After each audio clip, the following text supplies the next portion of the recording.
Hello guys, welcome back to my channel. कैसे हैं आप सभी? आई होप आप लोग की स्टडीज़ बहुत अच्छे से चल रही हैं।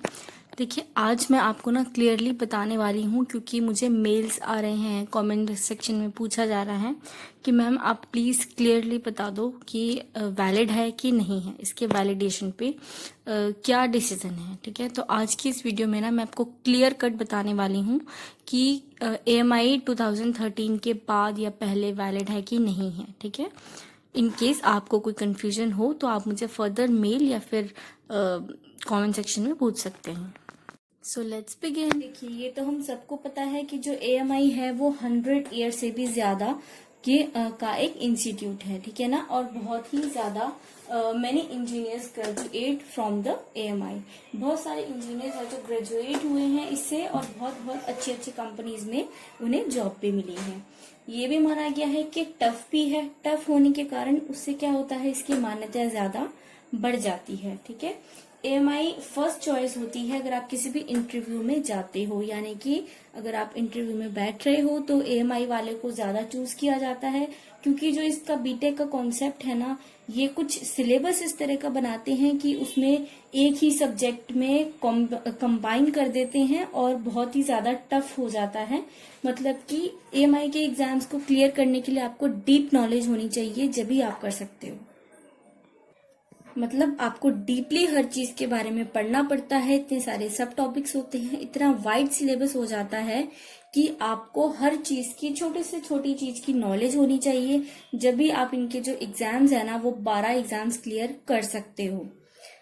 और जब वो आप क्लियर कर लेते हो तो ऑब्वियसली आपकी मान्यता, आपकी नॉलेज बहुत ज्यादा मानी जाती है। और यही रीजन है कि आपको ज्यादा चूज किया जाता है रादर देन कोई और इंस्टीट्यूट का अगर बच्चा है तो। AMI के अलावा ये कुछ इंस्टीट्यूट हैं जिनके ऊपर मान्यता के ऊपर केस चल रहा है। देखिए, आप सबको पता है ऑलरेडी कि 2013 के अंदर हाई कोर्ट में केस चला था कि इसकी मान्यता को लेकर के, ठीक है ना, कि अप्रूव्ड है कि नहीं है। देखिए, क्लियरली बता रही हूँ मैं इसमें, 31 मई 2013 से जो पहले इनरोल्ड हैं, ठीक है, यानी कि जिन्होंने एडमिशन या रजिस्ट्रेशन 2013 से 31 मई 2013 से पहले करवा लिया है, वो सब वैलिड है। ठीक है, वो सब UPSC गेट का एग्जाम दे सकते हैं, बेझिझक दे सकते हैं। ठीक है, बट जिन्होंने 2013 के बाद रजिस्ट्रेशन करवाया है, ये एडमिशन लिया है, वो सब इनवैलिड हैं और वो नहीं दे सकते। ठीक है ना, मैं आपको झूठी तसल्ली दूं, आप ये करो, कर सकते हो, नहीं कर सकते। ठीक है, मैं आपको यहाँ पर क्लियरली बोल रही हूँ, 2013 से पहले वाले दे सकते हैं, 2013 के बाद वाले इनवैलिड हैं।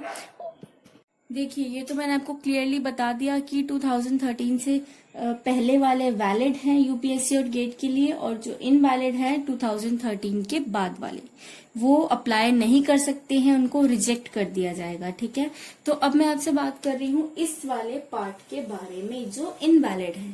ठीक है, इस वाले पार्ट के बारे में आपसे क्या बात करूंगी। देखिए, सबसे पहले तो अगर 2013 31 मई 2013 में जब केस डला था, उसमें AMI ही नहीं, बहुत सारे ऐसे इंस्टीट्यूट थे जिनकी मान्यताओं पे क्वेश्चंस उठा दिए गए हैं। ठीक है, पहली बात तो जब केस चला था तो उसके बाद AMI को एडमिशन्स बंद कर देने चाहिए थे, बट केस चलने के बाद भी जो 2013 में 13 के बाद जो रजिस्ट्रेशन हो रहे थे, उसको AMI ने बंद नहीं किया। उससे क्या हुआ, एडमिशन लेते रहे बच्चे, बीटेक करते गए, अब उनको प्रॉब्लम आ रही है, अब उनका जो फ्यूचर है ना, वो खतरे में पड़ गया है। ना तो वो कहीं और एडमिशन ले सकते हैं, और जो इसके साथ बीटेक कर भी रहे हैं, उनकी जो एज है वो आउट होती जा रही है। क्यों? क्योंकि जो UPSC और गेट के एग्जाम होते हैं ना, इनके लिए कुछ एज लिमिट होती है, 30 जर्नल के लिए और 32 रिलैक्सेशन होता है। ठीक है, इनके लिए एज लिमिट होती है। तो आप मुझे कमेंट बॉक्स में ये बताओ कि एक बात बताइए, केसेस जो होती है ना, वो 1-2 साल के लिए तो नहीं होती हैं। ठीक है, डेट पे डेट पड़ती जाती है, और ऑब्वियसली ये आसान नहीं है। या तो जो AMI इंस्टीट्यूट है, इसको एडमिशन नहीं लेने चाहिए थे, अब ले लिए हैं तो ये वाले जो 2013 के बाद जो एनरोल्ड है, जिनका रजिस्ट्रेशन है, ये वाले स्टूडेंट्स क्या करेंगे?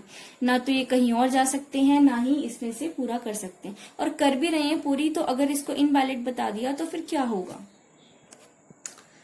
तो फिर कोर्ट ने डिसीजन लिया, नोटिस दिया फरवरी को, यानी कि 12 फरवरी को, कि आप एडमिशन्स नहीं ले सकते हो। तो फरवरी 2020 से जो एडमिशन्स थे ना, जो एडमिशन्स थे वो क्लोज हो गए हैं। अब एडमिशन्स नहीं हो रहे हैं मैं एएमआई में।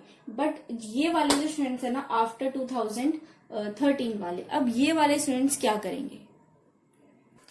और कोर्ट ने उनके लिए भी कोई नोटिस नहीं दिया है कि ये जो आफ्टर 2013 है कि सिर्फ इनको ही वैधता दे दी जाए, ऐसा भी नहीं है, ठीक है ना। यह तो कुछ जारी करना चाहिए था, एएमआई को रिक्वेस्ट करनी चाहिए कि जो अब एडमिशन्स ले लिए ना, इनको वैलिड कर दीजिए और एडमिशन्स नहीं लेंगे।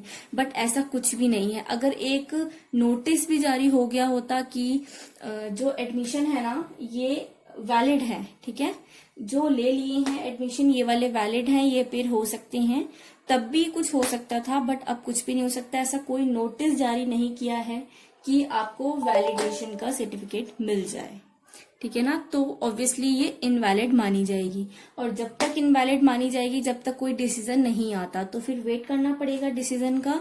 जैसे जब कोर्ट डिसाइड करेगी, जब ये पता चलेगा कि ये वाले जो स्टूडेंट्स है ना ये वैलिड हैं या नहीं वैलिड, ठीक है, या फिर आगे ये इंस्टीट्यूट चलेगा, या फिर आगे एडमिशन इसमें होंगे या नहीं होंगे, ठीक है। और यूपीएससी की हेल्पलाइन पे आप कॉल भी कर सकते हो, वहां पर सेम चीज है, मैंने खुद कॉल करके देखा था, वहां पर उन्होंने खुद मुझे बताया है कि मैंने उनसे कहा कि 2013 के बाद वालों का क्या है, तो उन्होंने कहा ऐसा कोई नोटिस तो जारी नहीं किया है कि ये वैलिड इसको माना जाए, है ना। अगर ऐसा कोई नोटिस वो निकाल देते तो हम मान लेते, पर इसको अभी मान्यता नहीं प्राप्त है। तो 2013 से पहले वाले हैं ना वो बेझिझक होके दे सकते हैं यूपीएससी गेट का एग्जाम, पर बाद वाले नहीं दे सकते।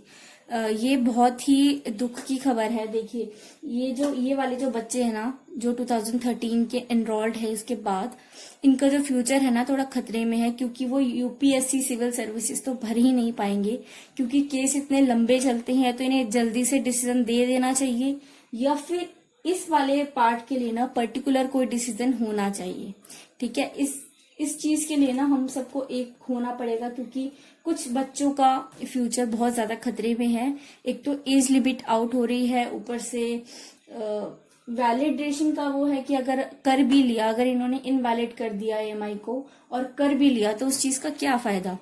आपकी मेहनत भी बेकार गई, आपका टाइम भी बेकार गया, आपका जो स्टडी मतलब आप जॉब को भी खतरे में डालते हो एग्जाम्स के लिए, पढ़ने के लिए, है ना। तो सब चीज खतरे में है, ऑब्वियसली एक बच्चे का फ्यूचर खतरे में है। देखिए आप लोगों को ना वेट करना पड़ेगा कोर्ट के डिसीजन का। जैसे ही कोर्ट का डिसीजन आ जाएगा उसके बाद एडमिशन्स दोबारा ओपन होंगे, और इसके बाद जब ही पता चलेगा, ठीक है। नोटिस का हमें वेट करना पड़ेगा। ऐसा कोई नोटिस भी जारी नहीं हुआ है जिसमें इसको वैलिड माना जाए, ठीक है। तो ये इनवैलिड है पूरी तरह से, ठीक है। तो आप खुद हेल्पलाइन नंबर पे कॉल कर सकते हैं यूपीएससी के, खुद कंफर्म कर सकते हैं, ठीक है। बाकी मैं जो अपने चैनल पे इन्फॉर्मेशन देती हूँ वो 100% करेक्ट होती है।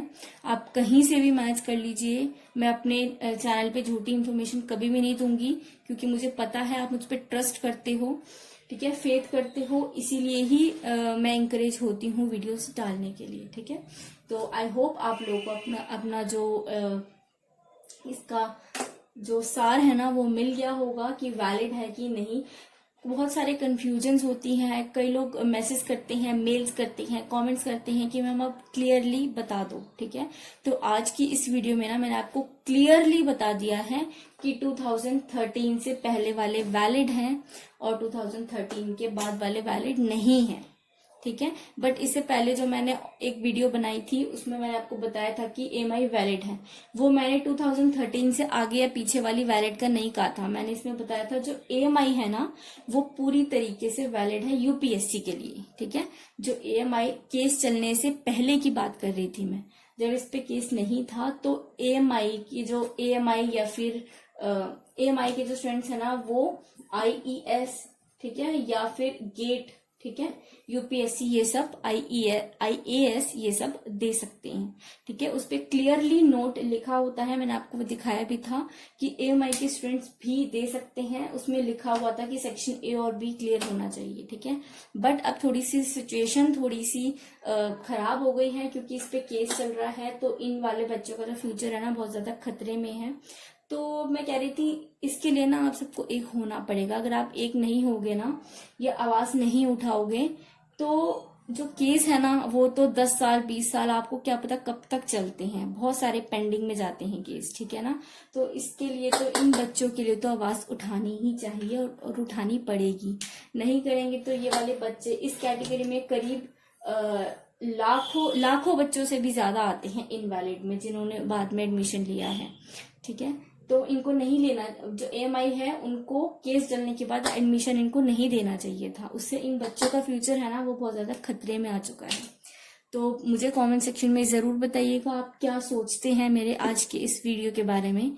ठीक है, और अपने व्यूज भी बताइएगा मुझे, और बताइए क्या करना होगा। मतलब आप सबको एक होना ही पड़ेगा। ठीक है ना, एक नहीं होंगे तो नहीं हो पाएगा ऐसे। ठीक है, बहुत ज्यादा खतरे में है फ्यूचर, इसको बचाना होगा। एटलीस्ट ऐसी कोई पिटिशन डाली जाए जिसमें सिर्फ ये जो अब बच्चे ले लिए हैं ना, तो ये वाले वैलिड हो जाएं। ठीक है, या तो ये हो सकता है। ठीक है, अब जो डिसीजन आएगा वो आई थिंक बच्चों का फ्यूचर नजर में रखकर ही आएगा, कि जिन्होंने एडमिशन ले लिए हैं ये वाले बच्चे को पास कर दें या फिर वैधता मान्यता दे दी जाए। और जो नोटिस निकला था ना वो ये निकला था, जो हाईलाइटेड पार्ट है ना आप उसको पढ़िए, मैं आपको दिखा रही हूँ। लास्ट की जो 6 लाइंस है ना उसको पढ़िए। ठीक है, employment to technical courses conducted by various professional bodies और institutes which are duly recognised by MHRD with permanent recognition up to 31st May 2013. All those students who were enrolled with these institutes with permanent recognition up to 31st May 2013 stands recognized। ठीक है, इसमें clearly लिखा हुआ है up to 31st, यानी कि जो 31st May 2013 तक के स्टूडेंट्स है ना उनको रिकॉग्नाइज्ड कर दिया गया है, उनको मान्यता प्राप्त करा दी गई है। तो प्लीज़ होपफुली आपको जो वीडियो है आपके लिए बहुत ज़्यादा हेल्पफुल होगा, और प्लीज़ अगर हेल्पफुल है तो लाइक करे बिना मत जाइएगा, चैनल को सब्सक्राइब ज़रूर कीजिएगा। बेसिकली ये एक एजुकेशनल चैनल है जहाँ पर मैं इंजीनियरिंग से स्टूडेंट्स बच्चों की हेल्प करने की कोशिश करती हूँ, उनके डाउट्स को लेकर, या फिर उनके सिलेबस से कोई रिलेटेड प्रॉब्लम है तो डिप्लोमा या बीटेक दोनों ही मेरे चैनल को फॉलो कर सकते हैं, इंक्लूडिंग कॉरस्पॉन्डिंग और रेगुलर। ठीक है, तो बहुत ज़्यादा हेल्पफुल चैनल है, तो प्लीज़ लाइक शेयर और सब्सक्राइब भी ज़रूर कीजिएगा अपने बैचमेट्स के साथ, और बेल आइकन को प्रेस करना बिल्कुल भी नहीं भूलिएगा, वरना आपको मेरे जो वीडियो की नोटिफिकेशन है ना वो टाइम पे नहीं मिलेगी और आप नहीं देख पाओगे। तो please consider subscribing, like and share. मिलती हूँ नेक्स्ट वीडियो में, जब तक के लिए bye bye, take care and thanks for watching, thanks for giving your precious time to my video.